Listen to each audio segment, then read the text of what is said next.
ప్రభుత్వం తాలూకా ప్రతిస్పందన చూసి దాని మీద ఆధారపడి ఉంటుంది. ప్రభుత్వం తాలూకా ప్రతిస్పందన చూసి ఏదైతే మా డిమాండ్ ఉందో, మా రెండే పక్షాలు ఉన్నాయి కాబట్టి, పాలక పక్షం ప్రతిపక్షం కాబట్టి, ఆ ప్రతిపక్షాన్ని ప్రత్యేక హోదా ఇస్తే దాని మీద ఆధారపడి ఉంటుంది మా తాలూకా స్పందన. అధికార పార్టీ తాలూకా ప్రతిస్పందన మీద మాది ఉంటుంది. లేకపోతే మీ ద్వారా ప్రజలతో మా సమస్యల్ని, మా ప్రజల సమస్యల్ని, ప్రజల తాలూకా బాధల్ని, విన్నపాలని అన్నీ వీటి ద్వారా ప్రజల పోతాం. ఇంకా అవసరం ఉంటే క్షేత్రస్థాయిలో పోతాం, పోరాటాలు చేస్తాం, ప్రభుత్వాన్ని చొక్కా పుచ్చుకొని దాని వీధిలో నిలబెడతాం.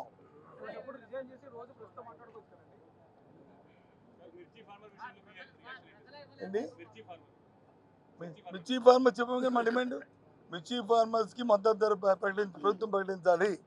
ఆ మద్దతు ధరకి ప్రభుత్వమే కొనుగోలు చేయాలి. మార్కెట్ ఇంటర్వెన్షన్ జరగాలి. కేంద్రం ఎప్పుడో ఇస్తుందని ఎదురు చూడడం కాదు. అంతవరకు రైతులు వచ్చి ఉండలేరు. రైతులు ఆత్మహత్యలు చేసుకుంటున్నారు, ఇబ్బందులు పడుతున్నారు. దయచేసి ప్రభుత్వం ఆలోచన చేయాలి అనేది మా డిమాండ్. ఓకే,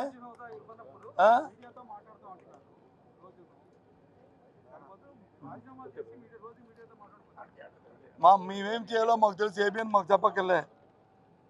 మాకు ఏం చేయాలో మాకు తెలుసు. మాకు ప్రజల తరపున ఏ విధంగా మా గొంతు నిర్మించాలో మాకు తెలుసు. ప్రజల తరపున ఏ విధంగా మాట్లాడాలో మాకు తెలుసు. Okay, thank you.